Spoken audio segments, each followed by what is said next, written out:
Amanda mandou: eu vi que no dia a dia, eles, acredito que tu esteja te referindo aos quem fala inglês de forma nativa, eles erram muito a gramática. Por exemplo, I already did it. Por que estudar então o correto I've already done it? Amanda, essa pergunta é maravilhosa.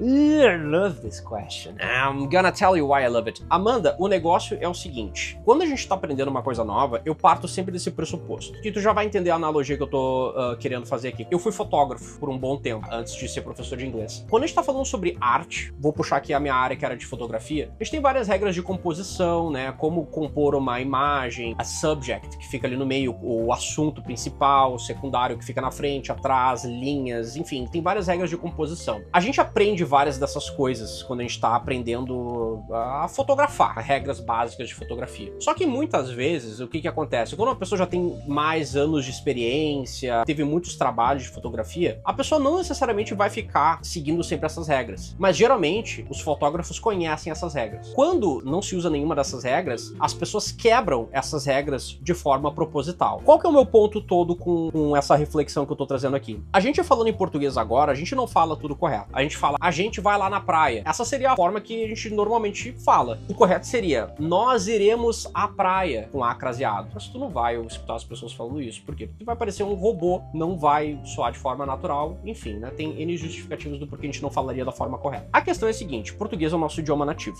tá? Inglês é um segundo idioma. É extremamente importante que tu consiga falar as coisas e aprenda as coisas de forma correta em inglês. Depois que tu souber as regras, como se fala tudo direitinho, tu pode conscientemente escolher quando tu vai aplicar as regras para contexto X ou para contexto Y. Porque imagina o seguinte, aprender inglês não deve ser tratado como aprender a usar uma ferramenta. O inglês pode ser utilizado, o idioma pode ser utilizado para várias coisas na tua vida. Pode ser utilizado para trabalho, para lazer, para tu ir num bar conversar com os amigos, mas é comunicação, perpassa por várias áreas da tua vida. Agora imagina o seguinte, imagina que tu tá trabalhando em um lugar, tá? Eu tô criando um contexto hipotético, tá? Mas é só para conseguir deixar a coisa um pouquinho mais palatável aqui. Imagina que tu trabalha no escritório de advocacia nos Estados Unidos. Tem uma linguagem extremamente formal, ou tu trabalha aí com, sei lá, linguagem acadêmica, professor, pesquisador, enfim. Nesse tipo de contexto, tu vai precisar falar as coisas corretas.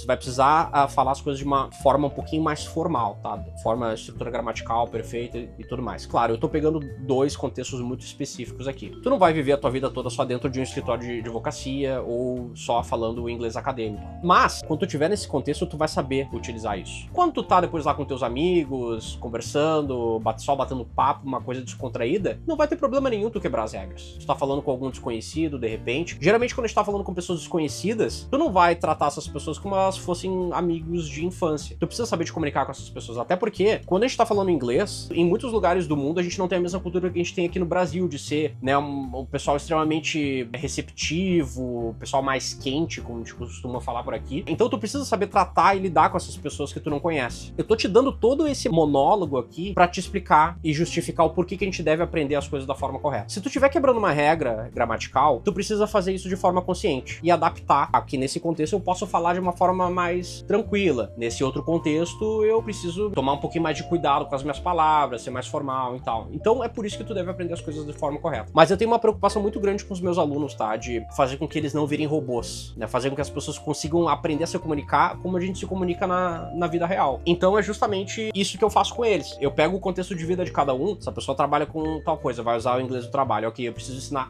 certos tipos de palavras e termos e uma forma mais formal da pessoa poder se comunicar. Essa pessoa aqui só quer ir viajar, só vai turistar, não vai morar fora. Não tem problema a pessoa falar o inglês um pouquinho mais informal, mas todas essas coisas devem ser levadas em consideração.